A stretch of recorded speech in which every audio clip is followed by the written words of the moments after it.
ওয়াকুল্লু বিদআতিন দলালা ওয়াকুল্লু দলালাতিন ফিন্নার। আমরা সবাই জানি যে এই খুতবাই পড়ে খুতবাতুল হাজাতে, হ্যাঁ সবাই।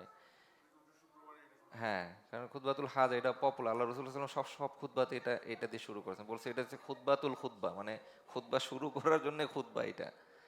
হ্যাঁ, তার মানে দেখছেন যে এই বিদআ এই টপিকটা আল্লাহ রসুল সাল্লাম ওই ওনার সময় থেকেই বলে গেছেন যে এটা এরকম ঘটবে। কারণ কি, আল্লাহ রসুল সাল্লাম বলছেন একটা হাদিসে যে আমি যখন চলে যাব এরকম অনেক ওপিনিয়ন আসবে, হ্যাঁ দিনের মধ্যে অনেক কিছু আসবে। যদি এরকম সিচুয়েশনে তুমি পড়ো তাহলে তখন কি করবা, তখন তুমি আমার সুন্নাহর মধ্যে মানে ফিরে আসবা। হ্যাঁ, তো বিদআত হলো আমাদের আজকের টপিক। তো এটা নিয়ে আমরা কিছু কি বলে যে বিদআত কি, বিদআত থেকে কিভাবে আমরা বেঁচে থাকতে পারি এবং বিদআতের কনসিকুয়েন্সগুলো কি, সেটা আমরা আজকে একটু সংক্ষিপ্ত আকারে মানে আলোচনা করার চেষ্টা করবো ইনশাআল্লাহ। বিদআত কাকে বলে এই বিষয়ে অনেকেরই স্পষ্ট ধারণা নাই। যে বিদআত জিনিসটা কি, এটা আসলে যেটা বললাম ওই যে অনেক ইখতিলাফ আছে, অনেক ধরনের মতাদর্শ আছে, তো এটা সম্পর্কে অনেকে আমাদের একটা স্পষ্ট ধারণাটা নাই। অনেকের ধারণা যা আল্লাহ রসুল সাল্লাল্লাহু আলাইহি ওয়াসাল্লামের যুগে ছিল না তাই বিদআত। মানে আল্লাহ রসুল সাল্লাহ সাল্লাম সময়কার যে যে জিনিস ছিল না হয়তো এখন আসছে, হ্যাঁ এটাই বলতেছে বিদআতের পারিধানিক অংশ কিন্তু ইনোভেশন, মানে নতুন নতুনত্ব নতুন কিছু। তার মানে বলতেছে যে আল্লাহ রসুল সাল্লাল্লাহু আলাইহি ওয়াসাল্লাম ছিল না এখন আছে, এটাই বিদআত। হ্যাঁ, এটা হলো এক ধরনের ধারণা। আবার অনেকে মনে করেন বর্তমান তান্ত্রিক মাদ্রাসা শিক্ষা পদ্ধতি, আমরা এখন যেভাবে একাডেমিক্যালি আরবি কিংবা দিন শিখি, হ্যাঁ আগেকার দিনে দিন শিখতো কিভাবে, উস্তাদের কাছে যে, হ্যাঁ হালাকা করে, এটা ছিল দিনের একটা নর্মাল কি বলে যে মানে ওয়ে। কিন্তু এখনকার সময় আমরা যেভাবে মাদ্রাসা শিক্ষা ব্যবস্থা শুরু করছি বিভিন্ন একাডেমিক ওয়েতে, হয়তো মার্ক দিচ্ছি, পরে ক্লাসে যাচ্ছে, হ্যাঁ বলতেছে এই যে পদ্ধতি, অনেকে বলে যে এটা হলো একটা বিদআত। হ্যাঁ, এই যে আমরা নলেজটা যেভাবে নিচ্ছি, এটা অনেকের ধারণা। আমি বলতেছি না কোনটা বিদআত কোনটা না, আমি বলতেছি মানুষের ধারণা কি কি। হ্যাঁ, তো বলতেছে যে নিয়মতান্ত্রিক এখনকার সময়কার যে মাদ্রাসা পদ্ধতি, বলতেছে এটাই একটা বিদআত। আবার অনেকে বলতেছে মসজিদে কাতার করে নামাজ পড়া বিদআত, বিমানে হজে যাওয়া বিদআত। আর কেউ কোনো সাহাবী আল্লাহ আমি আমি জানি না এখানে ও কোন কাতারের কথা বলছে আসলে লেখক, মাঠ দিয়ে করে আমি আমি জানি না, বাট আল্লাহ রসুল সাল্লাল্লাহু আলাইহি ওয়াসাল্লাম তো বলছেন কাতার সোজা করতে, পায়ে মানে ফাঁকা না রাখতে, কিন্তু এখানে কোন কাতার বলছে আমি জানি না, বাট হয়তো আছে, আমি আমার ধারণা নাই এখানে কোনটা বলছেন। বাট আপনারা বুঝতেছেন যে কনসেপ্টটা কি। হ্যাঁ, বলতেছে যেটা ছিল না আল্লাহ রসুল সাল্লাল্লাহু আলাইহি ওয়াসাল্লাম সময়কার, কিন্তু এখন মানুষ যেটা করতেছে এটাই বিদ্যা। যেমন আমরা দেখতে পাই না যে আল্লাহ রসুল কখনো বিমানে করে হজে গেছেন, ঠিক না?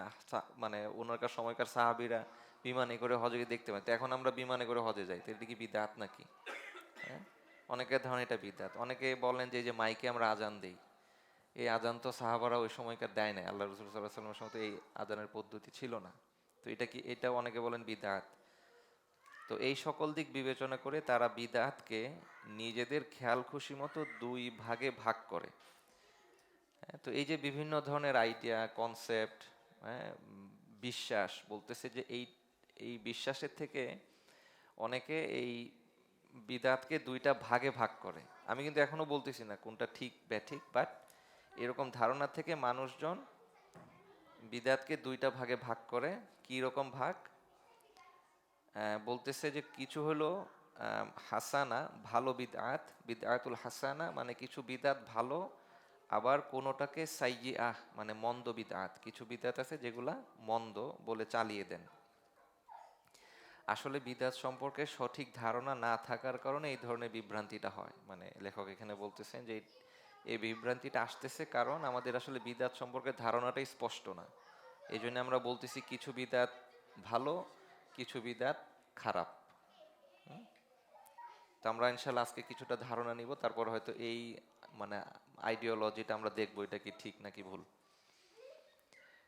আচ্ছা, তারপর লেখক এখানে আদৌ ঠিক কিনা, এই ধারণাটাই ঠিক কিনা, হ্যাঁ যে বিদাতের ভালো আছে আবার বিদাতের খারাপ আছে, হ্যাঁ এইটাই ঠিক কিনা। হ্যাঁ, তো এখানে আলোচনা শুরু করার আগে ওই লেখক আবিধানিক অর্থ, বিদাতে যে আবিধানিক অর্থ এটা বলতেছেন যে লিঙ্গুইস্টিক যেই মানে অর্থ, বলতেছে বিদআতের লিঙ্গুইস্টিক মিনিং হলো পূর্বের দৃষ্টান্ত ব্যতীত নতুন সৃষ্ট কোনো বিষয় বা বস্তু, মানে যেটা আগে ছিল না এটা এখন নতুন। এটা হচ্ছে লিঙ্গুইস্টিক, এটা মানে বিদআতের মানে। হ্যাঁ, যেমন আল্লাহ তাআলা বলেন সূরা আহকাফের ৯ নম্বর আয়াতে, বিসমিল্লাহির রহমানির রহিম, উল মা কুনতু বিদআম মিনার রুসুল, বলুন আমি তো কোনো নতুন রসুল নই। আল্লাহ তাআলা কোরআনে, হ্যাঁ, আল্লাহ রসুলকে বলতেছেন, যে আল্লাহ রসুলকে বলার জন্য বলতেছেন যে আপনি বলুন যে আমি তো নতুন কোনো রসুল নই। কনসেপ্টটা এখানে খেয়াল করেন যে আল্লাহ রসুল সাল্লাহ সাল্লাম উনি তো মানে নতুন মানুষ, তো উনি নতুন মানুষ, কিন্তু উনি রসুল যেটা রিসালাত, যেটা আল্লাহ তাআলা কিন্তু রিসালাত সবসময় চালু রাখছেন। হ্যাঁ, তার মানে রিসালাতের যেই মানে ধারাটা, এটা নতুনত্ব না এখানে। হ্যাঁ, নতুনত্বটা কি? নতুনত্বটা হচ্ছে যে যেই যেই লোকটাকে আল্লাহ তাআলা এই রিসালাতের দায়িত্ব দিয়েছেন, এই লোকটা নতুন। হ্যাঁ, বলতেছে যে এইটা নতুনত্ব, বাট আল্লাহ তাআলা যে রিসালাত, যে আল্লাহ তাআলা যুগে যুগে রসুলকে পাঠাইছেন, এটা কোনো নতুন সৃষ্টি না। হ্যাঁ, এটা এটা আগের থেকেই ছিল। তো বলতেছে আসলে মোহাম্মদ সাল্লাল্লাহু আলাইহি সাল্লাম রসুল হিসেবে, মানে উনি ব্যক্তি হিসেবে নতুন, বাট রিসালাত কোনো নতুন জিনিস না। হুম? কিন্তু এই আয়াতে বিদআত শব্দের অর্থ, মানে কারণ এখানে তো বিদআ আসছে না, এই যে ধরেন উলমা কুনতু বিদআম, এটা যে লিঙ্গুইস্টিক যেই ভাষা, এটা তো মানে ওই বলতেছে যে এই আয়াতে বিদআত শব্দের অর্থ হলো এমন নতুন যার দৃষ্টান্ত ইতোপূর্বে গত হয়নি। আল কাহ সূরা আহকাফ, সূরা আল আহকাফের ৯ নম্বর আয়াত। তো হ্যাঁ, তো বলতেছে এমন নতুন যার দৃষ্টান্ত ইতোপূর্বে গত হয়নি। এটা হলো একটা কোরআনের পার্সপেক্টিভে আল্লাহ তাআলা বলতেছে যে আমি তো রসুল হিসেবে নতুন নই, কিন্তু উনি ব্যক্তি হিসেবে নতুন, কিন্তু রিসালাতটা এটা কোনো নতুনত্ব জিনিস না। এখানে বিদআত শব্দ দিয়ে এটা বোঝানো হয়েছে। আরেকটা খুব কি বলে যে ওয়েল নোন, আমরা যে ডিবেটটা করি আপনার ইয়ে আসলে, রমাদান আসলেই, যে উমর রাদিয়াল্লাহু তাআলা আনহু যেভাবে তারাবির নামাজ যে ইন্ট্রোডাকশনটা করছেন, হ্যাঁ, বলতেছে উমর রাদিয়াল্লাহু আনহু তারাবির জামাত কায়েম করে বলেছিলেন এটা উত্তম বিদআত। কারণ উনি যখন ওই যে মসজিদে গেলেন, যাওয়ার পর দেখে সব লোক ছোট ছোট, হ্যাঁ, গ্রুপ করে করে নামাজ পড়তেছে, তখন উনি কি করলেন যে, আমি সাহাবীর নাম তো ভুলে গেলাম, ওই সাহাবীকে বললেন তুমি এরকম, উমার উবাই বিন কাব রাদিয়াল্লাহু তাআলাকে বললেন যে তুমি লিড করো, সবাইকে একসাথে করে নামাজ পড়তে বললেন। আচ্ছা, তো পরের দিন যখন উনি গেছেন মসজিদে, যে দেখছেন যে সবাই মাশাআল্লাহ উবাই বিন কাব রাদিয়াল্লাহু তাআলার পিছনে সবাই মানে ইন এ কংগ্রিগেশন, মানে একসাথে নামাজ পড়তেছে, তখন উনি এই উক্তিটা করছিলেন যেটা মানে what a new, what a মানে কি বলে যে গুড বিদআ।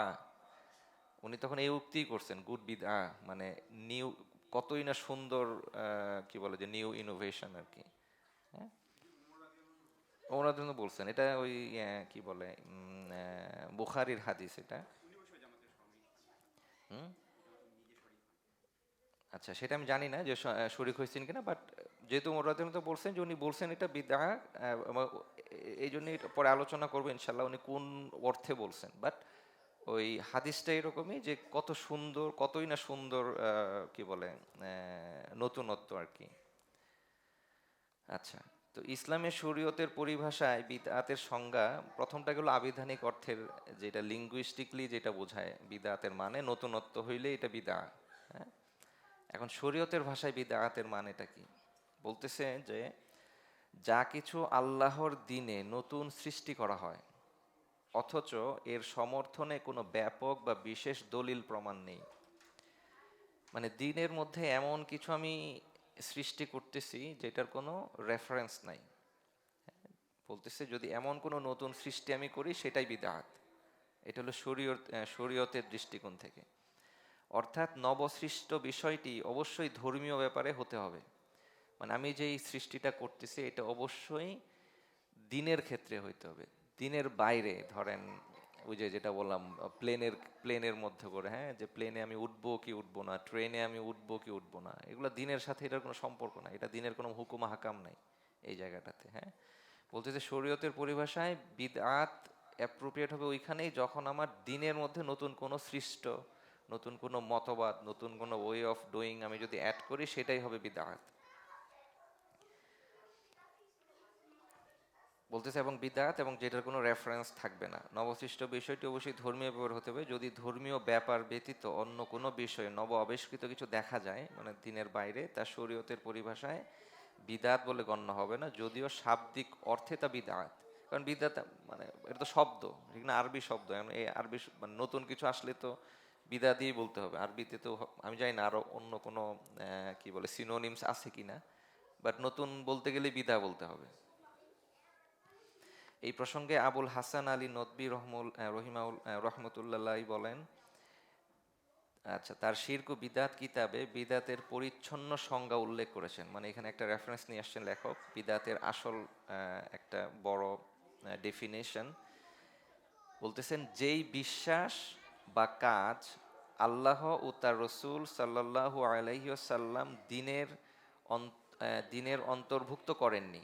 মানে বলতেছেন যে এমন একটা বিশ্বাস, এটা বিশ্বাসও হইতে পারে বিদআত, শুধু কাজ না।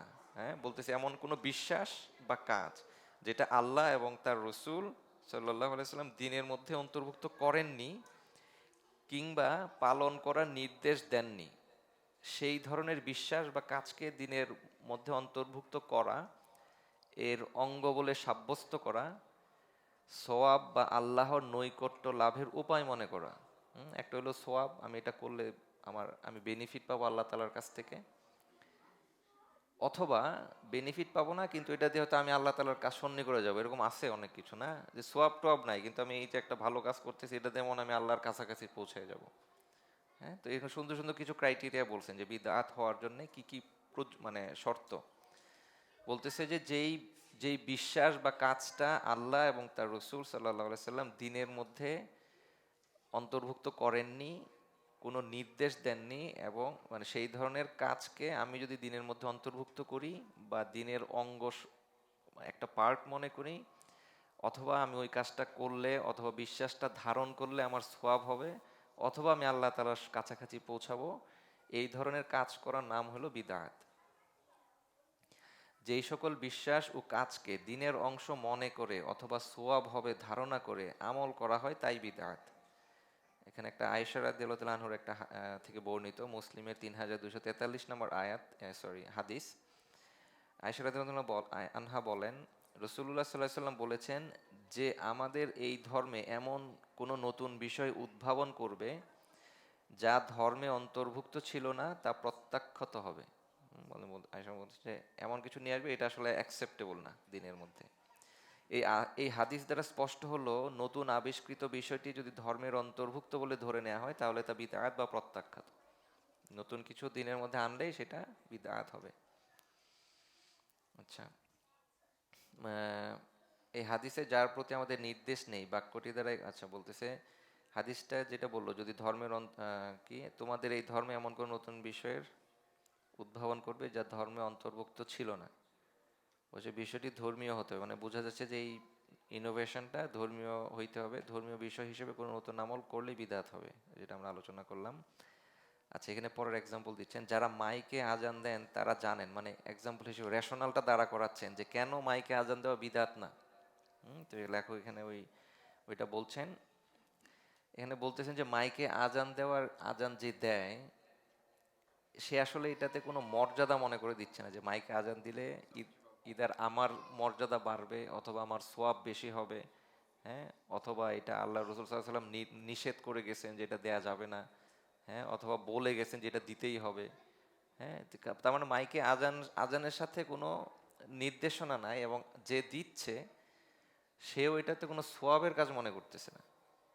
হ্যাঁ, যেটাতে তার সোয়াব বাড়বে, আল্লাহ তাআলার কাছাকাছি পৌঁছবে, এরকম কিছু না। হুম, তারপরে বলতেছে যেটা ব্যবহার করলে সোয়াব হবে, এবং সে যেটা বললাম আল্লাহ তাআলার কাছে বলতেছে যে এটা এরকম এরকম মনে করে কেউ আজান দেয় না আসলে। তার মানে এটা আসলে বিদআতের কাতারে পড়ে না, কারণ এটা দিনের মধ্যে এরকম নির্দেশনা, এটাতে মানে হুকুম হাকাম নাই এই জায়গাটাতে। হ্যাঁ, তো বলতেছে সেম ভাবে বিমানে বিমানে করে হজে যাওয়া, হ্যাঁ, এই ক্ষেত্রেও কেউ বলে না যে আমি সব বেশি পাবো বিমানে করে হজে গেলে, ঠিক না, এটা সবের মনে করে যায় না তো কেউ। হ্যাঁ, সেম বলতেছেন যে প্রাতিষ্ঠানিক মাদ্রাসার প্রচলন যেটা, এইখানে আমার মনে হয় না কেউ বলে যে আমি মাদ্রাসায় যাই যদি আমি শিখি এটাতে আমার সওয়াব বেশি হবে, রেদার আমি যদি কোনো স্পেসিফিক উস্তাদের কাছে দিন শিক্ষা করি। ওটা হয়তো মোর একটা স্ট্রাকচার, যেটাতে গেলে তার পড়াশোনার হয়তো একটা কি বলে যে ইমপ্রুভ করবে, একটা পরিবেশ পাবে, অন্য কোনো ডিফারেন্ট ওপিনিয়ন আসবে, হ্যাঁ, অন্য আরেকটা বাচ্চার থেকে দেখে কি বলে করলে। বাট এটার সাথে সোয়াবের কোনো সম্পর্ক নাই, এবং ওইটার মধ্যে আল্লাহ তাআলার এবং আল্লাহ রসুলের কোনো নিষেধও নাই যে এটা করা যাবে না। হ্যাঁ, যদি থাকতো তাহলে তো করতেই পারতাম না। তার মানে এই যে একটা নতুনত্ব, নলেজ কি বলে গেইন করার জন্যে, হ্যাঁ, আমরা করতেছি, বলতেছি যে এটার মধ্যে বিদাত না তো, কারণ এটা তো কেউ তো এটা সওয়াবের আশায় করতেছে না যে আমি যদি এইভাবে করি সওয়াব বেশি হবে, ওইভাবে করলে সওয়াব কম হবে। এটা হচ্ছে জাস্ট কি বলে যে নিজের শিক্ষাটাকে আমি কিভাবে মোর কি বলে স্ট্রাকচার করতে পারি, এটাই হচ্ছে মেইন। তো বলতেছে তাই বিদাত হওয়ার প্রশ্ন আসে না, যেই সিনারিওগুলো বললাম, মাইকে আজান দেওয়া, বিমানে করে হজে যাওয়া। তো বলতেছে এই ধরনের বিষয়গুলো বিদাত নয়, বরং সুন্নাতে হাসানা বলা যেতে পারে। অনেকে এই বিষয়টি এড়িয়ে যাওয়ার জন্য বিদাতকে দুই ভাগে ভাগ করার চেষ্টা করেন। আচ্ছা, তো বলতেছে এই যে মানে এই যে যে ব্যাপারগুলা বলতেছে, এই জন্যেই আসলে ওই বিদাতকে মানে বিভিন্ন ভাগে ভাগ করার চেষ্টা করে লোকজন। হ্যাঁ, যে বলে যে হ্যাঁ, এগুলো এগুলো তো করতেছি, এগুলো তো ইনোভেশন, তার মানে এগুলো তো আমার কোনো ক্ষতি করতেছে না, তার মানে এগুলো আমি বিদাতুল হাসানা বলতে পারি। হ্যাঁ, যে ভালো। কিন্তু কিন্তু তার কাছে বিদাতের ওইটাই নাই, যে শরীয়তের আন্ডারস্ট্যান্ডিংটাই ঠিক না, কারণ এগুলো তো দিনের অংশ না। হ্যাঁ, তো এই জন্য হয়তো ওনারা ওইটাকে ওইভাবে ক্লাসিফাই করার চেষ্টা করেন যেগুলো বিদাতুল হাসানা। বলতেছে যে এটা আসলে ওই বিদাতুল হাসানা কিংবা বিদাতুল সাইয়্যিআ কোনোটার মধ্যেই পড়ে না। হ্যাঁ, এটা এই ইনোভেশন দিনের মধ্যেই নাই। তো সত্যি কথা হলো বিদাতকে এইভাবে ভাগ করাটা হলো আরেকটি বিদাত, মানে এই যে বিদাতকে আমি যে বিভিন্ন ক্লাসিফিকেশন দিচ্ছি বলছি, এটা হচ্ছে আরেকটা বিদাত। কারণ এইটা তো সাহাবা আল্লাহ রসুল সাল্লাল্লাহু আলাইহি ওয়াসাল্লাম কিছু ক্লাসিফিকেশন করে দেয় নাই। হুম? এবং তা হাদিসে রসুল্লাহ সাল্লাহ সাল্লামের পরিপন্থী, কারণ যেহেতু আমরা কিছু আল্লাহ রসুল এবং সাহাবিদের থেকে পাইনি। কেননা রসুল্লাহ সাল্লাহ সাল্লাম বলেছেন সকল নব আবিষ্কৃত দিনের মধ্যে সকল নব আবিষ্কৃত বিষয় হতে সাবধান, কেননা প্রত্যেকটি নব আবিষ্কৃত বিষয় বিদাত। আমি যে ইয়েটা বললাম আর কি, হাদিসটা, আর প্রত্যেকটি বিদাত হলো পথভ্রষ্টতা, আর পরেরটা হলো পথভ্রষ্টতা হলো ফিন্নার, মানে জাহান্নামের দিকে নিয়ে যাবে আমাদেরকে। রসুল করিম সাল্লাল্লাহু আলাইহি সাল্লাম বলেছেন সকল প্রকার বিদাত ভ্রষ্টতা। এখন যদি বলা হয় কোনো বিদাত আছে যা হাসানা বা উত্তম, তাহলে ব্যাপারটি সম্পূর্ণ হাদিস বিরোধী হয়ে যায়। বলছে সকল বিদাতই তো পথভ্রষ্টতা, এখানে আবার হাসানা আর সাইয়্যা কোথা থেকে আসলো? হ্যাঁ, এখানে আসলে ওরকম কোনো ক্লাসিফিকেশন নেই। আচ্ছা, তো ইমাম মালিক রহমতুল্লাহ বলেছেন, যেই ব্যক্তি ইসলামের মধ্যে কোনো বিদআতের প্রচলন করে আর ইহাকে হাসানা বা ভালো মনে করে, সে যেন প্রকারান্তরে এই বিশ্বাস ধারণ করে যে মুহাম্মদ সাল্লাল্লাহু আলাইহি সাল্লাম পয়গাম পৌঁছাতে খেয়ানত করেছেন। এটাই ওই যে পরবর্তীতে আলোচনা করব যে ধরেন মানে বিদাত করলে এটার, হ্যাঁ, এটার কনসিকুয়েন্সগুলো কি কি আসলে। হ্যাঁ, কারণ আমি বলতেছি যে এটা আমি করলে সোয়াব পাবো, আল্লাহ তাআলার কাছাকাছি পৌঁছাবো, তার মানে তো আল্লাহ রসুল সাল্লাহ সাল্লামের কাছে যেই আল্লাহ তাআলা যেই আমানতটা দিছিলেন দিনের, উনি ওইটা পৌঁছান নাই পুরোপুরি, আমাদের কাছে আসে নাই। আমি এমন এক জিনিস পেয়ে গেছি যেটা আল্লাহ রসুল বাতায় দিয়ে যায় নাই, আমাদেরকে বলে যায়নি। নাউজুবিল্লাহ। হ্যাঁ, তো বলতেছে যে এইটা আসলে মানে উনি খেয়ানত করছেন। হ্যাঁ, এটা এটা এটা করা যাবে না, কারণ তা আল্লাহ নিজেই বলেন, আজ আমি তোমাদের জন্য তোমাদের ধর্মকে পূর্ণ করে দিলাম। সুতরাং রসুল্লাহ সাল্লাহ সাল্লামের যুগে যা ধর্মরূপে গণ্য ছিল না, আজও তা ধর্ম বলে গণ্য হতে পারে না। মানে এমন কোনো ইনোভেশন আমি নিয়ে আসছি আমলের ক্ষেত্রে দিনের মধ্যে, যেটা আল্লাহ রসুল সাল্লাহ সাল্লাম করেন নাই, হ্যাঁ, সেটা না আমি আবার দিনের মধ্যে নিয়ে আসছি, ওটা হইতে পারে না আসলে। তাই বিদআতে হাসানা বলে কোনো কিছুই নেই। আল্লাহ রসুল সাল্লাহ সাল্লাম যা বলেছেন আমরা তাই বলবো। সকল প্রকার বিদআত গুমরাহি ও ভ্রষ্টতা, কোনো হাসানা সাইয়া বলে কিছু নেই, কোনো প্রকারভেদ নাই, সকল প্রকার বিদআতই গুমরাহি। বিদআতে হাসানায় বিশ্বাসীরা যা কিছু বিদআতে হাসানা হিসেবে দেখাতে চান, সেগুলো হয়তো শাব্দিক অর্থে বিদআত, শরীয় অর্থে নয়, অথবা সেগুলো সুন্নাতে হাসানা। মানে এখানে বলতেছেন যারা ওই প্রকারভেদটা করে, আমরা তো করবো না ইনশাআল্লাহ, কারণ বলতেছে যে এটা আরেকটা নতুন বিধাত, কিন্তু যারা যারা করেন ওরা মনে করে যে ওই শাব্দিক অর্থে আসলে ইনোভেশন, যেটা হয়তো ভালো বিদাত, হ্যাঁ, কারণ নতুন ইনোভেশন আসছে, কিন্তু সেটা বলতেছে যে এটা আসলে ওই বিদাতের ক্লাসিফিকেশনে যায় না সত্যিকার ভাবে। ওনারা হাসানাতে নিয়ে দিচ্ছেন, কিন্তু এটা আসলে বিদাতের মধ্যেই পড়ে না। হ্যাঁ, যে সম্পর্কে আল্লাহ রসুল সাল্লাহ সাল্লাম বলেছেন যে ইসলামে কোনো ভালো পদ্ধতি প্রচলন করলো, মানে এটা একটা মুসলিমের, হ্যাঁ, এই কি বলে হাদিস, এই হাদিসের পরে কনটেক্সটটা বর্ণনা করবে, তা আমি এখানে পড়ছি। যে ইসলামে কোনো ভালো পদ্ধতি প্রচলন করলো সে উহার সোয়াব পাবে, এবং সেই পদ্ধতি অনুযায়ী যারা কাজ করবে তাদের সোয়াবও সে পাবে, তাতে তাদের সোয়াবের কোনো কমতি হবে না। আর যেই ব্যক্তি ইসলামে কোনো খারাপ পদ্ধতি প্রবর্তন করবে সে উহার পাপ বহন করবে, এবং যারা সেই পদ্ধতি অনুসরণ করবে তাদের পাপও সে বহন করবে, তাতে তাদের পাপের কোনো কমতি হবে না। তো এখানে তো আল্লাহ রাসূল সাল্লাল্লাহু আলাইহি ওয়াসাল্লাম বলতেছেন যে কোনো ভালো পদ্ধতি প্রচলন করলো, তো এখন আমাদের বুঝতে হবে পদ্ধতিগুলো আসলে মানে এটা কি বুঝাইছেন উনি, কোন কনটেক্সটে এই হাদিসটা আসছে। হ্যাঁ, এটা যে পরে বর্ণনা করছেন, আমি এটাতে যাবো ইনশাল্লাহ। আচ্ছা, এখানে একটা প্রশ্ন হইতে পারে, আমরা যেরকম ওয়েল নোন বাংলাদেশে, যেটা ধরে সরি বাংলাদেশ বলছি, মানে অন্য অনেক জায়গাতেই শবে বরাত উদযাপন, মিলাদ মাহফিল, মিলাদুন্নবী প্রভৃতি আচার অনুষ্ঠানকে কি সুন্নতে হাসানা হিসেবে গণ্য করা যায় না? মানে বলতেছে ভালো, যেটা আমাকে আহ, আহ, লেখক আরো কিছু কনটেক্সট নিয়ে আসবে এখানে, বাট ইন জেনারেল কি সবাই যে কাজগুলা করে সবাই তো ভালো মনে করে করতেছে, কেউ তো খারাপ মনে করে করছে না। একটা লোক পাওয়া যাবে না সেটা করতেছে আল্লাহ রসুলকে পছন্দ করে না দেখা, ঠিক না? সবাই তো ভালো মনে করে এগুলা করতেছে, তাই প্রবলেমটা কোথায়? মাইকে আজান দেয় মাদ্রাসার পদ্ধতি, আর এখানে ইন্টারেস্টিং বলতেছে আরবি ব্যাকরণ শিক্ষা ওই যে মাদ্রাসার মধ্যে, কারণ আমি জানি না আল্লাহ রসুল সাহাবীরা এরকম আরবি ব্যাকরণের, কারণ ওরা তো সবাই আরব, ওরা তো ব্যাকরণ জানে আমাদের মতো করে। হ্যাঁ, ওই এরকম বিশ্লেষণ করছে কিনা, অনেকে হয়তো বলতে পারে যে এই বিশ্লেষণও করা যাবে না, কারণ ওনারা কেউ করে নাই, আমরাও করবো না। তো বলতেছে যে এই কাজগুলো যদি সুন্নাতে হাসান হিসেবে ধরা হয় তাহলে সবে বরাত, মিলাদ ইত্যাদিকে সুন্নতে হাসান গণ্য করা যাবে না।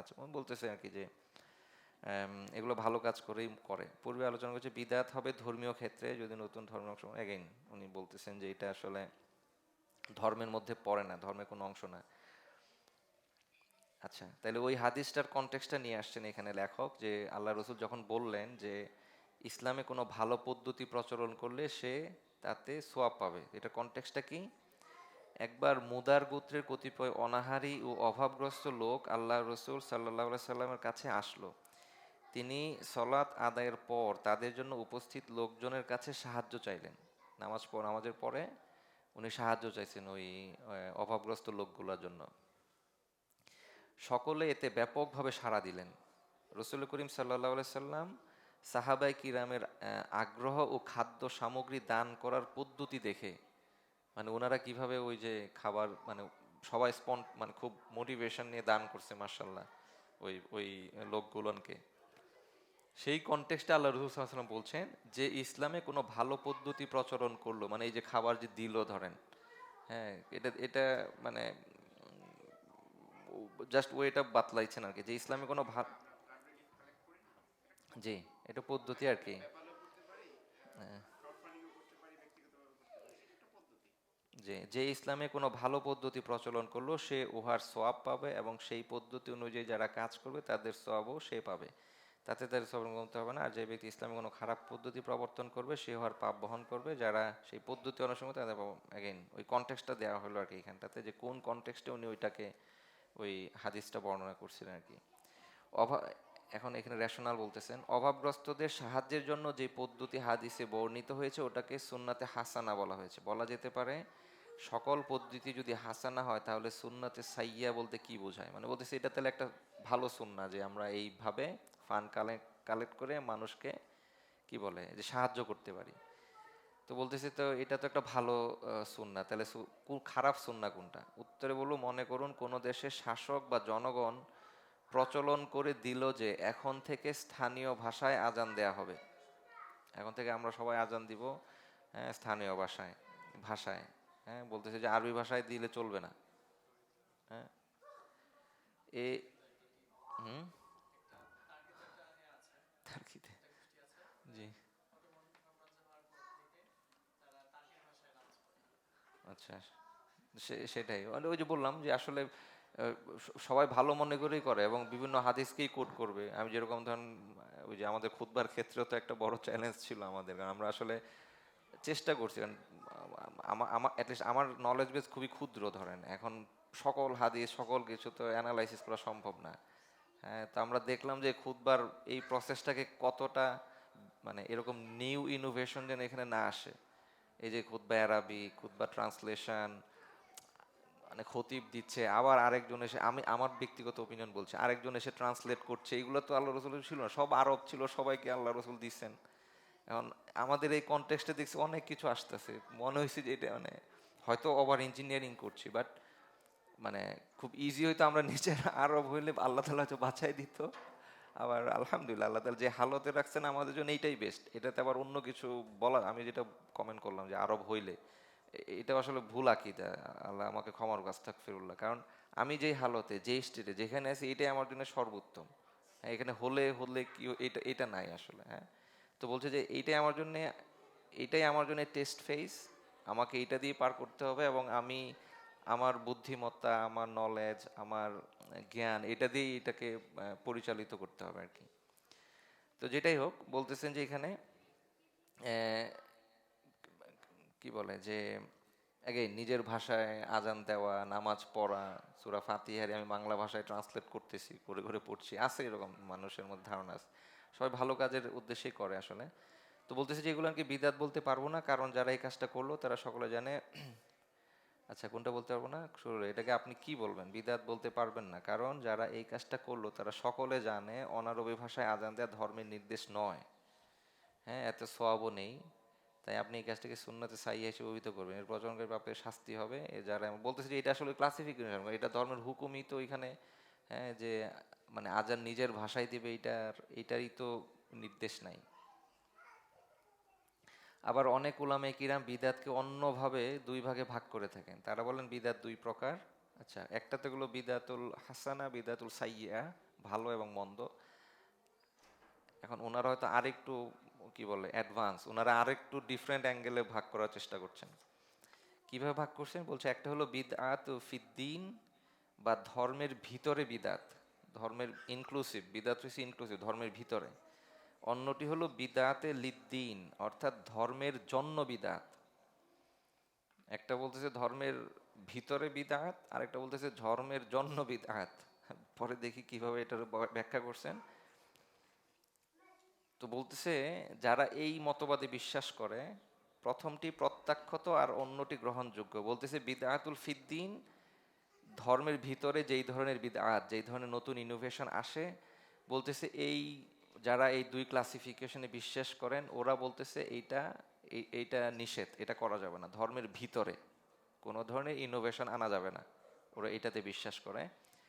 আরেকটা দল মানে ওই দলেরই আরেকটা ক্লাস কি বিদআতের, বিদআত লিদ্দিন, ধর্মের জন্য বিদাত, এটা কিন্তু ধর্মের পার্ট না, কিন্তু ধর্মের হয়তো কোনো কিছু করার জন্য সে নতুন ইনোভেশন নিয়ে আসছে, ধর্মের জন্য বিদাত। বলতেছে এটা আবার গ্রহণযোগ্য।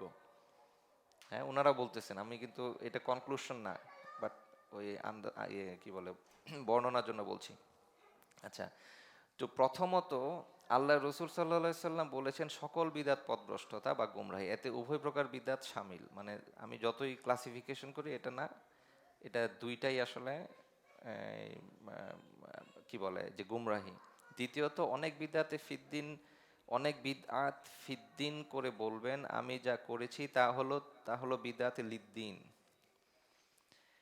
আচ্ছা, এখানে বলতেছে যে যারা করে বিদআত ওরা অ্যাগেইন বলতেছে আমি এইটা করছি, কিন্তু আমি মনে করছি এইটা, আমি আর ওই ফিদ্দিন আর লিদ্দিনে গেলাম না। বলতেছে যে সে এটা করছে, এটা কিন্তু ধর্মের জন্য করছে, কিন্তু ওইটা হয়তো ধর্মের ভিতরেই পড়ে। হ্যাঁ, বলতেছেন যে এইভাবে আর কি। যেমন কেহ মিলাদ পড়লো, কেউ যে মিলাদ পড়লো, অতঃপর যারা এর প্রতিবাদ করলেন তাদের সাথে তর্ক লিপ্ত হয়ে অনেক দূর যেয়ে বললেন। আচ্ছা, মানে মনে করেন যে একজন বলতেছে, দেখা যায় এটা আসলে খুবই পপুলার, মিলাদ পড়ছে, দুইজন মোটামুটি অনেক তর্ক করছে, লাস্টে কনক্লুশন কি, মনে করেন যে এর আলোচনা করতে করতে আধা ঘন্টা শেষ। তারপরে বলতেছে, পরে বলতেছে একজন যে মিলাদ পড়া হলো বিদাতের ঈদ দিন। এখন ও তার ওই বলতেছে আচ্ছা ঠিক আছে, এটা আমি ধর্মের ভিতরে বললাম না, কিন্তু আমি যেন আরো আমার ইমানকে বাড়াইতে পারি, হয়তো আল্লাহর রসুলের মহব্বত আরো যেন বেশি আসে, এই জন্য আমি মিলাদ পড়ি।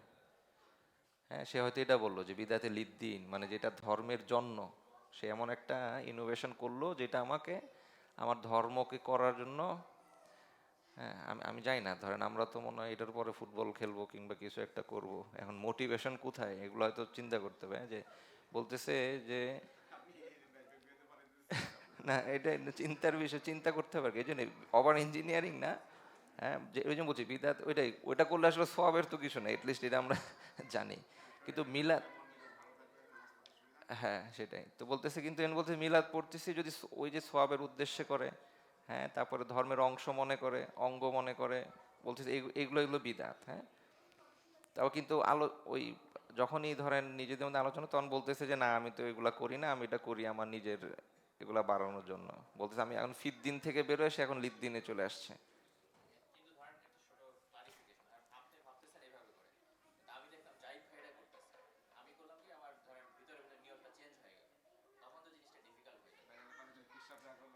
হ্যাঁ, এই জন্যই এই জন্য বিপদ।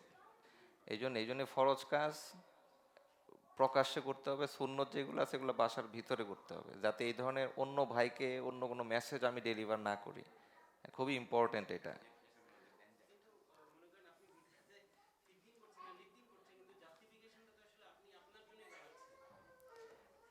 হ্যাঁ, রাইট, ট্রু, এক্স্যাক্টলি। না ওইটা আমি বলছি লাইবিলিটিস আমার, ডেফিনেটলি ওই ভাই কিভাবে করছে ওইটা তো আমার লাইবিলিটিস নাই। জি, ওই যে বলছি এটা আসলে নতুন টপিক না, এটা খুবই অনেক আগের থেকে, এবং এবং আমি বললাম না এটা আসলে খুব ইজি ডিসিশন তার, কিন্তু আমি আমাদের কনসেপ্টটা জাস্ট বেস লাইনটা আমরা আজকে মানে সবাই জানি, তারপরেও জাস্ট নিজেদের মধ্যে আবার পড়াশোনাটা করা। তো আমার মনে হয় পরের টপিকটা মোর ইম্পর্টেন্ট আর কি, যে কনসিকুয়েন্সগুলো কি আসলে বিদাতটা করলে এটার ইম্প্যাক্টগুলো কি কি হয়। ঠিক আছে, তো যেটাই হোক, বিদাত সম্পর্কে এই কথাগুলো এখানে এই জন্য আলোচনা করলাম, যাতে আলোচ্য বিষয় কোনো প্রশ্ন বা বিভ্রান্তি সৃষ্টি হলে তার সমাধান যেন পাঠকবৃন্দ সহজে অনুধাবন করতে পারে। আমি জানি না, বাট খুবই সিম্পল আসলে, মেসেজটা খুবই সিম্পল। যদি এমন কিছু আমি করি যেটা দিনের অংশ মনে করতেছি, দিনের অংশ একটা, এটা তো এটা বোঝা খুবই সহজ, এটা কি দিনের অংশ কি অংশ না, কারণ এখানে বলতেছেন যে এটা যদি রেফারেন্স থাকে তাইলে আসলে বলতে পারবো যেটা দিনের অংশ, ঠিক না? আচ্ছা, ধরেন রেফারেন্স পেলাম না, এখন কি হইতে পারে? এখন হইতে পারে এমন একটা কাজ করতেছে এটা করলে আমার সোয়াব হবে, এটা একটা হইতে পারে ধরেন। হ্যাঁ, এটা হলো দ্বিতীয় ক্রাইটেরিয়া। যদি এরকম কিছু করি যেটা কোনো রেফারেন্স নাই কিন্তু আমি মনে করতেছি এটা করলে সোয়াব হবে, এইটাও বিদআত। আচ্ছা, আরেকটা হলো সোয়াবও হবে না, দিনের কোনো রেফারেন্স অংশ মনে করিনি, কিন্তু আমি নিজে নিজে ধরে নিছি যে আমি এটা করলে আল্লাহ তাআলার কাছাকাছি পৌঁছে যাব। হ্যাঁ, হ্যাঁ এরকম হয়তো। হ্যাঁ সেটাই, তো এক্স্যাক্টলি, তো এটাই আর কি, যে ধরেন যে যেমন ধরেন ওই আমি জাকির ভাই যেটা বললো ওইটা হয়, আমি ইব্রাহিম আলাইসাল্লামের ওই ঘটনা থেকে আমার মনে হয় যে উনি যখন রবকে খুঁজতেছিলেন, হ্যাঁ, উনি কিন্তু ওনার বিশ্বাস কিন্তু একটা কিছুর উপরে স্থায়ী হয়ে গেছিল, ঠিক না? হয়তো কারণ কি ওটার ইম্প্যাক্ট উনি দেখতে পাচ্ছিলেন, যাচ্ছে এটা করলে তো এটা হচ্ছে, তো সে সূর্য আসছে, সূর্য সব মানে ওভারটেক করে ফেলছে চাঁদকে ধরেন, তার মানে এটা কিন্তু একটা ফ্যাক্ট। উনি যেইভাবে বিশ্বাস রবকে খুঁজতেছিলেন, হ্যাঁ, এখন হয়তো শয়তান হয়তো ওই ধোকার মধ্যে রেখে উনি ওইভাবে পরবর্তীতে যখন দেখলেন যে না ওইটা আসলে হইতে পারে না, যেহেতু সে আবার চলে গেছে, আবার রাত হয়ে গেছে, তো তারও অস্তিত্ব নাই। বাট যেটা বললো যে এমন কিছু ঘটছে মানে যেটা হয়তো আমার বিশ্বাসকে অন্যভাবে ডিফাইন করে দিছে, আমি মনে করতেছি হ্যাঁ তাই তো, এটা করলে তো দেখি আমি প্রত্যেক দিন সকালে খুব ভোরে ওইটা ফজর নামাজ পড়তে পারি। হ্যাঁ, ওইটারে আমি মনে করতেছি যে এটা মনে হয় আমি করলে আল্লাহ তাআলার কাছাকাছি চলে যাবো, কিন্তু এটার কোনো সুন্নত কোনো ওয়ে নাই, মানে কেউ বলে দেয়নি। তো যে এই এই তিন চারটে আর কি, যে দিনের অংশ, এটা করলে সোয়াব হবে, এবং অথবা এটা করলে আমি আল্লাহ তাআলার কাছাকাছি পৌঁছাবো, এরকম কোনো কাজ যদি আমি করি বলতেছি যে এটাই এটাই বিদআত শরীয়তের মধ্যে। মানে আমি কি ধরেন ওই বুট জুতা পরবো না, ফ্লিপ ফ্লপ পরবো, এইটার সাথে ধর্মের কোনো সম্পর্ক নাই। ঠিক আছে, এরকম না, সোয়াব এই সোয়াবের ক্ষেত্রে এই কাজটা করবো। জি বলেন।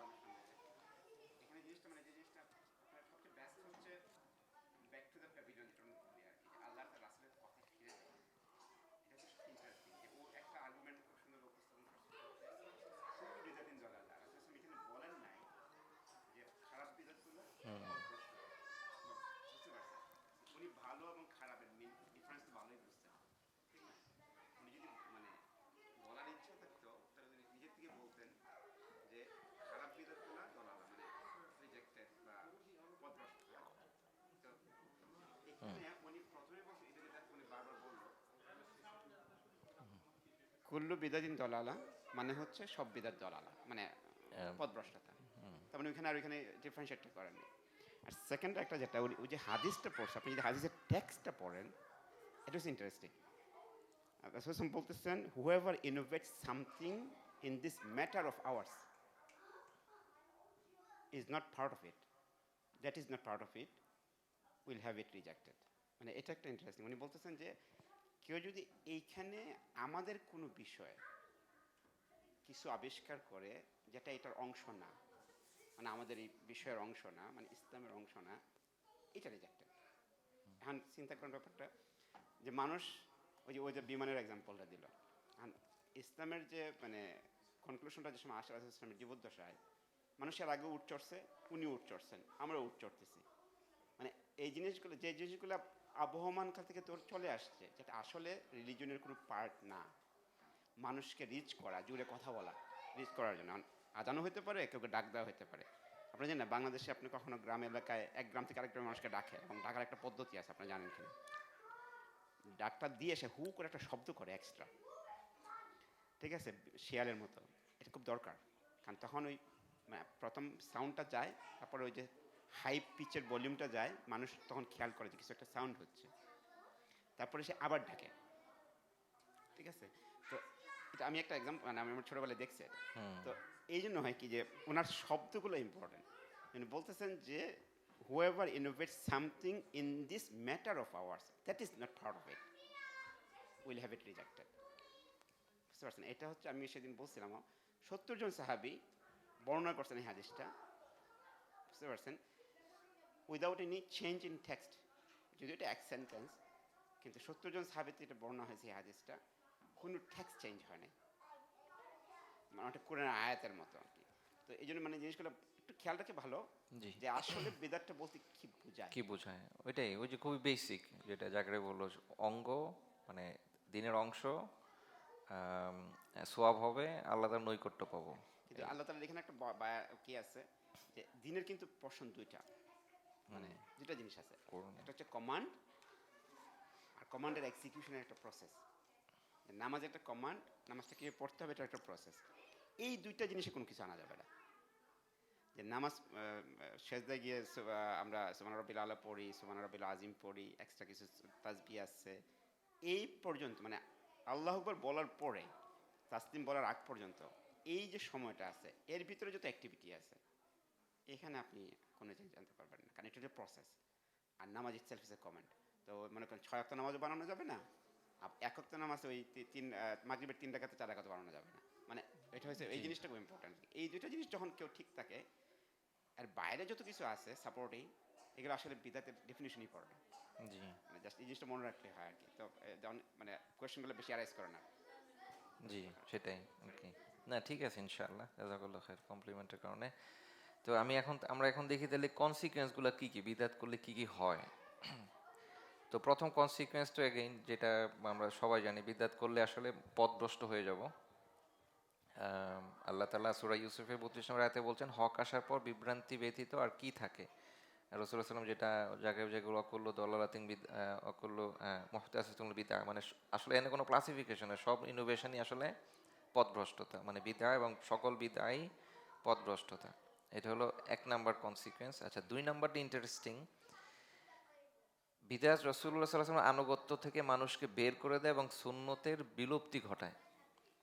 হ্যাঁ, যে আমরা যখন বিদাত করতে থাকবো, আমরা মনে করতেছি যে আমরা আল্লাহ রসুল সাল্লাহ সাল্লামকে মহব্বতে অনেক কিছু করছি, হ্যাঁ, কি বলে, কিন্তু আলটিমেটলি আসলে আমরা ওনার সুন্নতকে নষ্ট করে ফেলছি, এবং ওনার আনুগত্যটা আমরা আসলে ওইটা একটা ডেভিয়েশন হয়ে গেছে। হ্যাঁ, ওইটা একটা নতুনভাবে হয়। এখানে উনি সুন্দর কিছু এক্সাম্পল দিছেন, ওইটা আমি বলছি।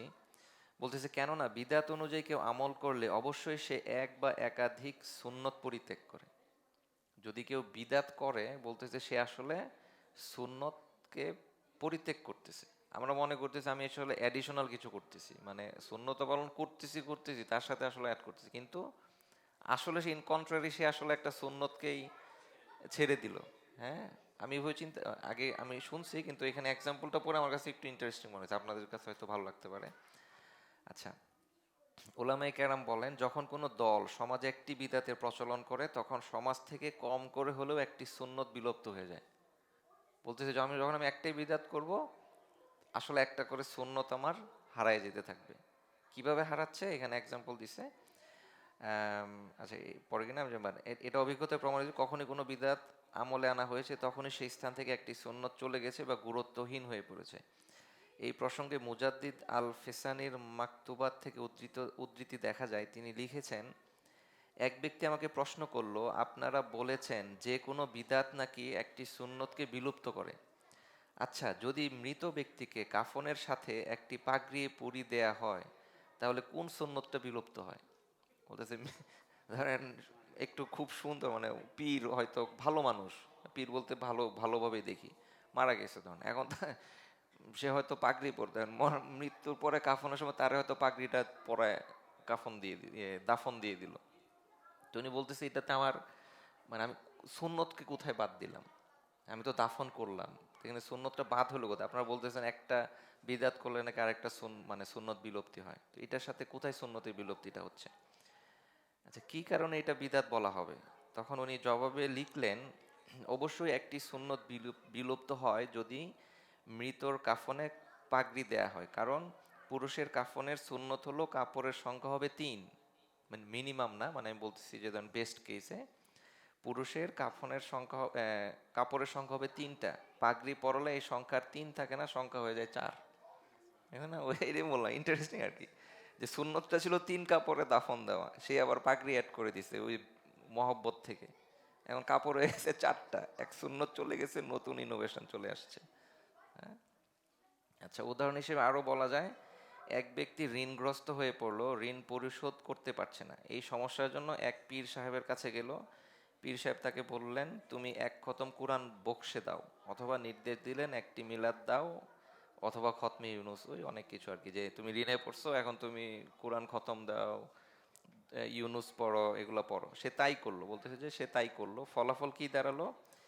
ঋণ পরিশোধে অক্ষম ব্যক্তির জন্য একটি দোয়া রয়েছে যা আমল করা সুন্নত, মানে যেটা হচ্ছে সুন্নতের ইয়েতে ছিল, বিদাত অনুযায়ী আমল করার কারণে সেই সুন্নতটি পরিত্যাগ করলো, কারণ এই লোক তো আর ওই ওই দোয়াটা পড়বে না। হ্যাঁ, সে তখন এই পদ্ধতিতে আগাবে। জানার চেষ্টা করলো না যে এই ক্ষেত্রে রাসূলুল্লাহ সাল্লাল্লাহু আলাইহি ওয়াসাল্লাম কি ব্যবস্থা দিয়ে গেছেন।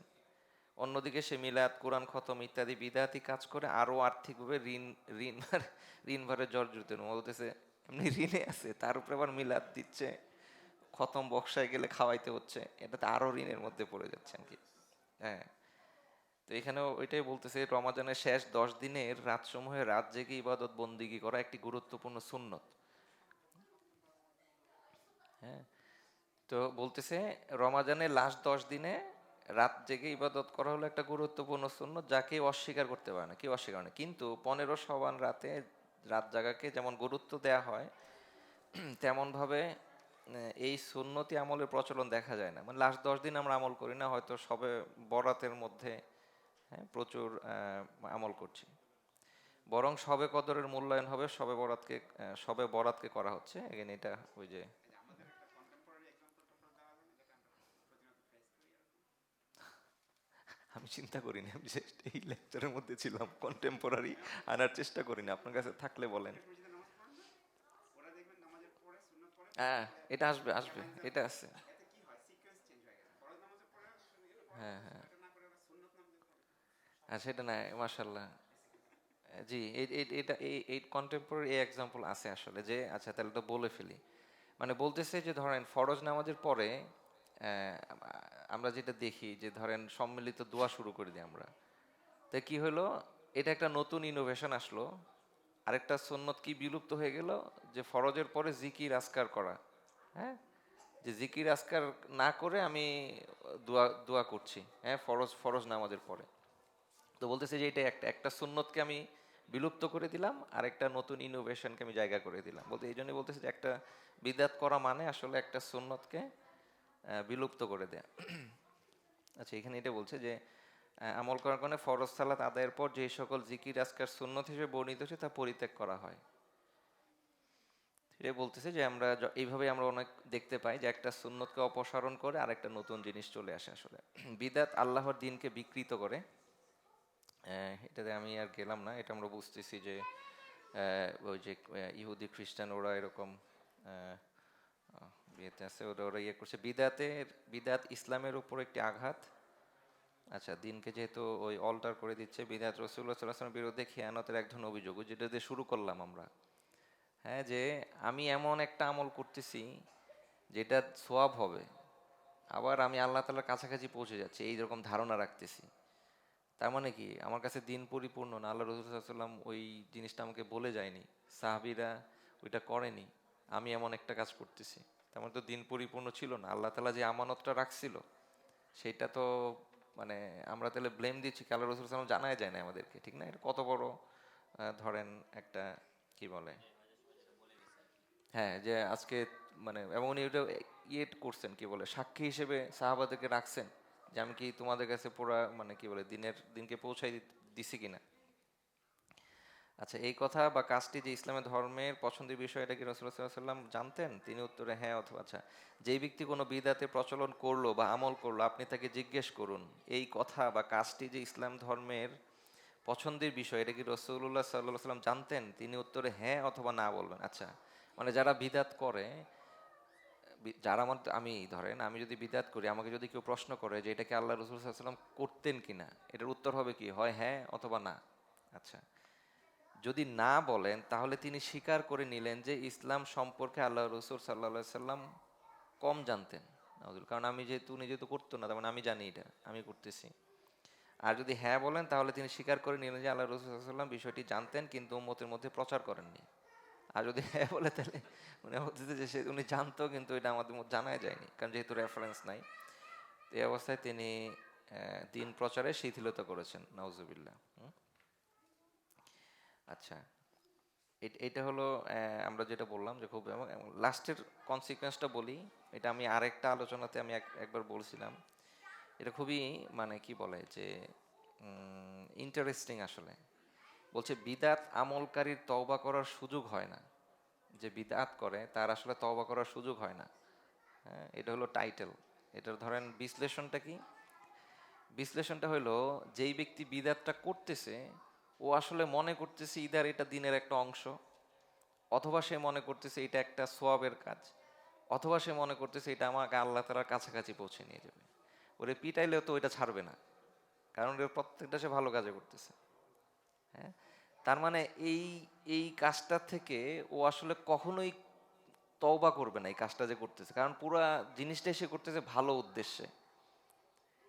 কিন্তু আমরা ধরেন আমরা বিদাত করি না কিন্তু একটা খারাপ কাজ করছি, এটাতে কি হয়? এটাতে হয় আমি কিন্তু ওই খারাপ কাজটাকে জেনেই খারাপ করি, মানে জানি যে খারাপ কিন্তু করে ফেলতেছি। কি করবো, সামার আসতেছে ধরেন আপনাদের হয়তো এখন, আমি আজকে আসলে দৃষ্টি সংযত রাখার ব্যাপারে টপিক চিন্তা করছিলাম বলবো, কিন্তু পরে এটা আসছে। তো ধরেন হ্যাঁ, তো ধরেন আমাদের জন্য বড় চ্যালেঞ্জ আসবে সামনে ইনশাল্লাহ। হ্যাঁ, তো এখন ধরেন মানে আমরা কিন্তু জানতেছি এটা খারাপ, কাজটা খারাপ, আমরা খারাপ জেনেই কাজটা করা হয়। কিন্তু তার মানে কি আমি ধরেন যখন আল্লাহ তাআলার কারণ আমাদের ইমান তো ধরেন উঠানামা করে, আমি যখন আলহামদুলিল্লাহ যখন উপরের স্তরে থাকবে ইমান, তখন আমার কাছে মধ্যে একটা রিগ্রেট ফিল আসবে আমি যে খারাপ কাজগুলো করছি। তখন আমি আল্লাহ তাআলার কাছে তওবা করব, আল্লাহ তুমি আমাকে এটা থেকে মানে ক্ষমা করো, আমাকে হেফাজত করো। আমি কিন্তু তওবা করতেছি, এই যে একটা সুযোগ।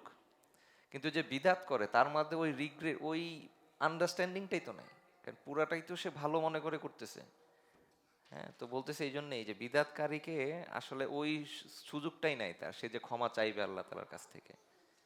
তো এই জন্যই মানে এটার আসলে যেই কি বলে খারাপ যে একদম কোর ভ্যালুজ, আমার কাছে মনে হয়েছে এটা খুবই ইম্পর্টেন্ট আসলে। যে আমি এমন একটা কাজ করতেছি যেটা আল্লাহ রসুল সাল্লাহ সাল্লাম বলে যাননি, আল্লাহ তাআলা বলেননি, এবং আমি ভালো মনে করতেছি, তো এটার থেকে আমার মানে আমি বেঁচে থাকবো এরকম তো মানে তওবা আমি করছি না। হ্যাঁ, তো এটাই একটা বড় কি বলে যে কনসিকুয়েন্স। হ্যাঁ, যে আমাদের যদি আমরা বিদাত করি, যদি ভালো কিছু মনে করি তাহলে তো করছি না, আর যদি কি বল খারাপ কাজ হয় আমরা সেটা থেকে তো তওবা ইস্তেগফার পড়ছি আলহামদুলিল্লাহ। তো আজকের আলোচনা আসলে এতটুকুই। হ্যাঁ, যে বিদাত সম্পর্কে আমরা তো জানলাম আলহামদুলিল্লাহ খুবই বেসিক, যে বিদাত কি, এবং বিদাত যদি আমরা করি তাহলে এটার কনসিকুয়েন্সগুলো কি কি। আর বেঁচে থাকার উপায় আসলে এখানে বলা হয় নাই, কিন্তু বেঁচে থাকার উপায় আসলে ওই সংজ্ঞার মধ্যেই আছে। হ্যাঁ, যদি আমি এমন কোনো কাজ করি যেটা আসলে কোনো রেফারেন্স নাই, কোনো দলিল নাই, তো সেটা আসলে আর মানে করা যাবে না আর কি। এটাই হচ্ছে বেঁচে থাকার উপায়। জি। এটা হচ্ছে আমি যেটা দেখছি এটা হচ্ছে মিথ্যা বলার মতো।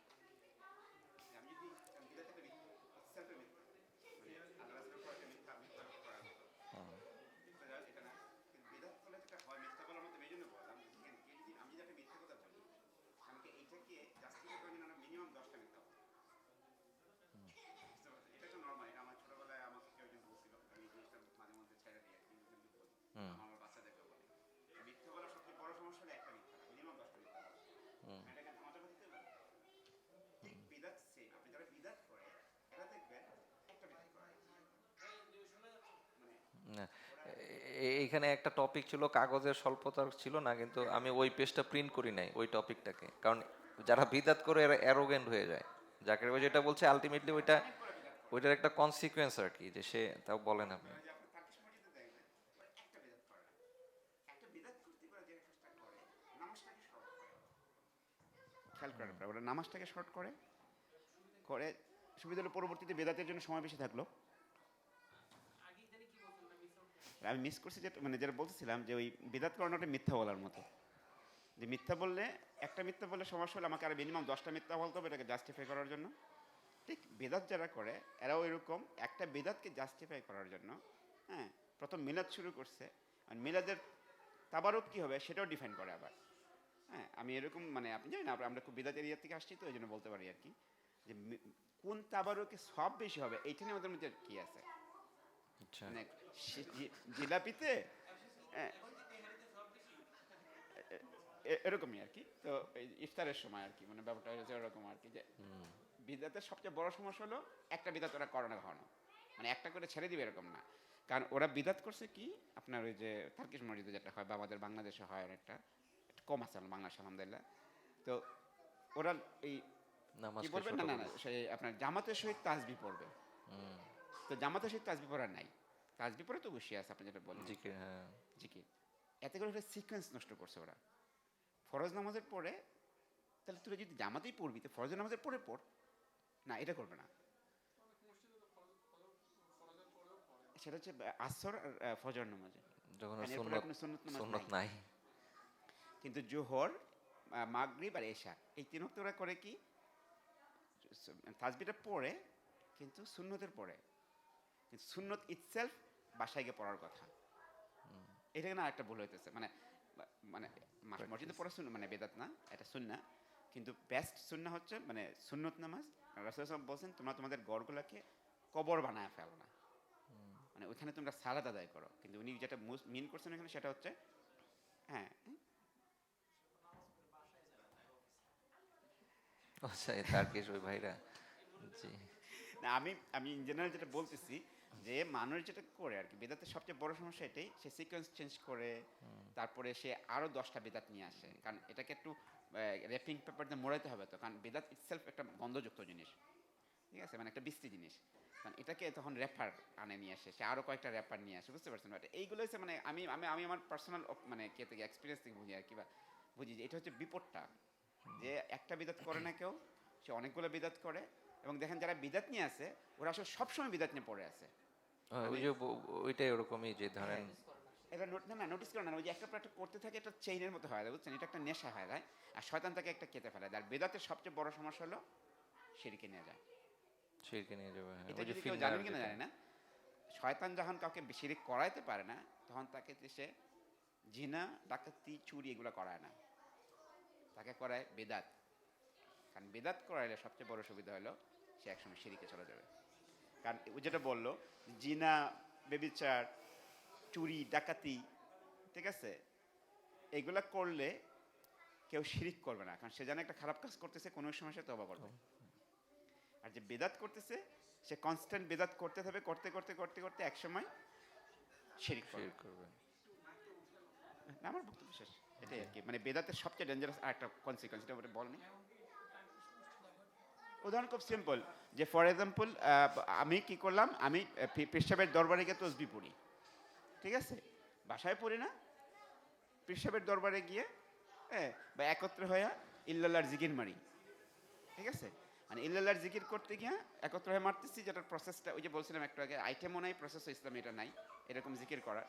তো এক সময় কি হলো, ওইখানে যে আমির সাহেব আছে, তো আমি পেশাব বানাইলাম, ঠিক আছে? ওই পেশাব এক সময় হয়ে গেল আমার কেবলা। বলেন তো, জানেন তো শব্দগুলো ইউজ হয় কিন্তু, হুম, পীরে কেবলা, খেয়াল করেন। তো কেবলা তো আমাদের মক্কা। তো এক সময় পর দেখা গেল উনি যে সময় মারা গেল, ওনার কেটা হয়ে গেল, মাজারটা হয়ে গেল আমার তীর্থস্থান। জি। মানে এগুলো হচ্ছে শিরক হয়, বিদাতের, এটা শয়তানি কাজটা করে।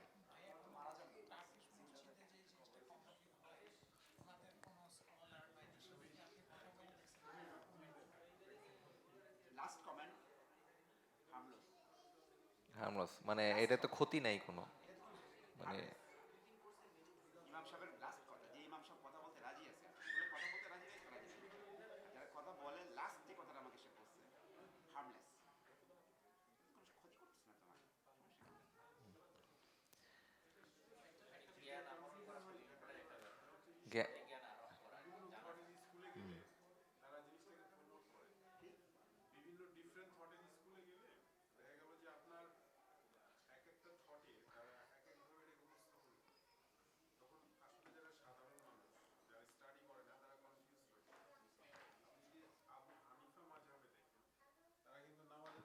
কিন্তু তারা দোয়া শুরু করে দেয়।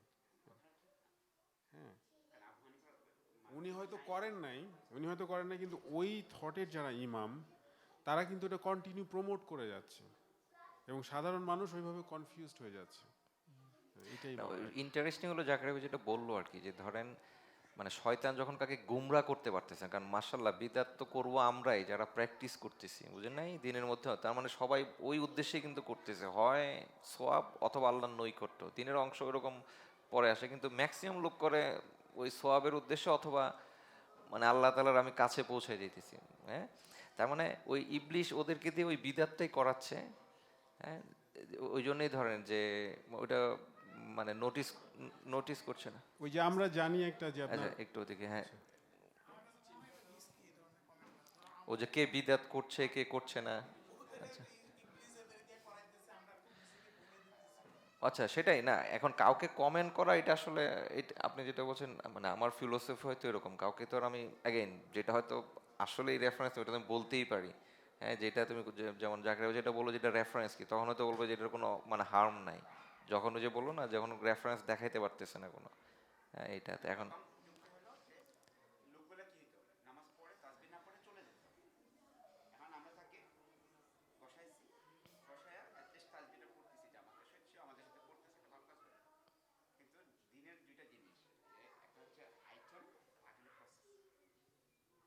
আইটেম এবং প্রসেস যদি কখনো ডিফারেন্ট থাকে, সেই প্রসেস এবং আইটেমে চেঞ্জ করা যায় না। এটা ওই যে আমি একটাকে বললাম যে নামাজ একটা আইটেম, নামাজ কিভাবে পড়তে হবে, আল্লাহু আকবার বলে তাকবীরা তাহরিমা থেকে শুরু করে তাসলিম পর্যন্ত, এই যে সময়টা, এর আগে আমি পরে কি করছি আমি সেটা বলবো। এইখানে যে প্রসেসটা, এটা ডিফাইন, এখন ভেরিয়েশন আছে, ভেরিয়েশনগুলো ডিফিনিশনের অংশ, মানে যে ওই যে হাত তুলবো কি তুলবো না, জুড়ে আমি বলবো না, আস্থা আমি বলবো না, সবগুলো আছে এখানে। তো এই প্রসেসটা যদি আপনি প্রসেসের একটা কম করতে পারবেন, বেশি করতে পারবেন না। জি, তো ওইটাই আমি হয়তো শেষ করে দেবো ইনশাল্লাহ। তো মেইন ইয়েটা কনসেপ্ট ওইটাই, রুমি ভাই যেটা বললো যে আমরা কি আসলে মানে কমেন্ট করাটা একটু হয়তো রিস্কি, এখন এটা ডিপেন্ড করছে আমার নলেজের উপরে, ঠিক না, আমি আসলে কমেন্ট করব কি করব না, আমার যে প্রোফাইল যদি মনে হয় রিস্কি, ডেফিনেটলি তো মানে আপনার না করাটাই তো বেটার। আর যদি আপনার নলেজ, এর মানে এই না যে আপনি নলেজ মানে কমেন্ট করবেন না, আপনার নলেজ ইনক্রিজ করেন, এটাও তো আপনার দায়িত্ব। এই ক্ষেত্রে রসুলের একটা হাদিস যেটা আমরা ওয়েল নোন, বুখারী মুসলিমে যে হাদিসটা ছিল, যে তিনজন লোক রসুলের বাসায় আসলো এবং তারা আয়েশা রাদিয়াল্লাহু আনহা জিজ্ঞাসা করলো যে উনি কেমন নামাজ পড়ে, হুম, যে উনি মাঝে মাঝে রাতে নামাজ পড়ে আবার ঘুমায় যায়। একজন বললো, ও আচ্ছা, উনি তো তাহলে নবী, উনার কাছে সবকিছু নাযিল হয়েছে, আমি সারা রাত ইবাদত করব। হুম, এটা একটা জি, এক্সাম্পল ছিল। আরেকজন কি ছিল, উনি বললো যে ওনার বিয়ে শাদী কি হতো না, উনি বিয়ে শাদীও করছে, উনি তো নবী, ওনার তো সব গুনাহ মাফ হয়ে গেছে, আমি বিয়ে শাদী করবো না। আরেকজন কি করলো, যে উনি রোজা কেমন রাখেন, মাঝে মাঝে নফল রোজার আগে আবার ছেড়ে দেয়। তো সেক্ষেত্রে আরেকজন বললো, উনি তো নবী, ওনার তো সব গুনাহ মাফ, আমি সারা জীবনই রোজা রাখবো। তো রাসূল সাল্লাল্লাহু আলাইহি ওয়াসাল্লাম কি বললো তাদেরকে, যে আমি কি তোমাদের চেয়ে আল্লাহর কাছে বেশি নৈকট্য না, তোমরা বেশি, আমি যেটা করেছি এটাই তোমরা করো, অতিরিক্ত যেও না। হুম, তো আসলে যেটা আমরা ওয়েল নোন, আমরা একটু স্টাডি করে পাবো ওইটাই বলছি, এই জন্যই বললাম আসলে টপিক আমরা সবাই বুঝি মাসাল্লাহ, এটা আসলে এত সিম্পলিফাইড টপিক না। হ্যাঁ, মানে ওর টপিকটা মানে আপনাদের কাছে একটু ওভারই মানে কি মনে হতে পারে, কিন্তু আমাদের কাছে এটা খুব কি, কারণ আমরা এখন একটা সেন্টার মেনটেন করতেছি। আমাদের কাছে অনেক লোকজন আসবে বিভিন্ন অফার নিয়ে, বিভিন্ন এগুলো যদি মনে রাখতে হবে যে আমরা জিনিসটা, মানে আপনার কাছে একটা জিনিস নিয়ে আসবেন মনে ভালোই তো, না আপনার কাছে আসলে আমার মনে হবে না বেটা কি করে সব কিছুতে না পারে। ঠিক আছে, বুঝতে পারছেন ব্যাপারটা? আবার আমি আপনার কাছে একটা জিনিস নিয়ে গেলাম, আপনি বললেন যে না এটা হবে না, এটা তখন করতে পারেন না, তাহলে আমি মানে ধরে গেছি। বুঝতে পারছেন ব্যাপারটা? যেহেতু আমরা এগুলো মেনটেন করতেছি, ইসলামিক মানে একটা ম্যানেজের সাথে নিজেকে টুকটাক জড়িত রাখার চেষ্টা করতেছি, এখন হচ্ছে আপনার ড্যান্ডারগুলো শুরু করতেছি। জি। তো জাকির ভাই, আচ্ছা আমি একটু মুস্তাফিজ, আমি কি আমি আজকে ডিসকাশনটা ক্লোজ করি, তারপর ইনশাল্লাহ আমরা, কারণ অনেক ভাইরা আসলে ওই ছড়াই গেছেন, তো তার আমরা আসলে মজলিসের আদবটা মেনটেন করি ইনশাল্লাহ, যেহেতু আমরা জানি এই ধরনের মজলিসের কি পরিমাণ বরকত রহমত, যে ফেরেশতারা এই মজলিসকে ঘিরে রাখেন এবং একজন ফেরেশতার বা একজন ফেরেশতা কাঁধে কাঁধ দিয়ে এরকম আল্লাহর আরশ পর্যন্ত চলে যান। সেই বিখ্যাত হাদিস আমরা জানি না, যে আল্লাহ তাআলা জিজ্ঞেস করে এরা কি করছে। আমি বলতেছি না, বাট মজলিসের যে গুরুত্বটা সেটা বলছি আর কি, না ইনশাআল্লাহ আমরা জানি আলহামদুলিল্লাহ। তো এটারও একটা আদব আছে, আমরা ইনশাআল্লাহ এটা মানে সুন্দরভাবে শেষ করি, যেটা আমাদের তালেব ভাই সবসময় এমফাসাইজ করে, আমাদের মসজিদগুলো ঠিকভাবে ক্লোজ হয় না আর কি, ক্লোজিং যেই ইবাদা সেটা আমরা করি ইনশাআল্লাহ। জি, আমরা দোয়া পড়ি, আল্লাহ তাআলার কাছে ইস্তেগফার চাই, এটার মধ্যে আল্লাহ তাআলা আমাকে দিয়ে যে ভালো কিছু বলাইছেন এটার জন্য শুকরিয়া আলহামদুলিল্লাহ, যেটা খারাপ আছে এটা মানে শয়তানের থেকে আসছে, আল্লাহ তাআলার কাছে আমরা সেটার থেকে পানা চাই। সুবহানাক আল্লাহুম্মা আশহাদু আল্লা ইলাহা ইল্লা আনতা আস্তাগফিরুকা ওয়া আতুবু ইলাইক। আসসালামু আলাইকুম ওয়া রাহমাতুল্লাহি ওয়া বারাকাতুহু। জি মুস্তাফিজ, তুমি বলো এখন, সরি।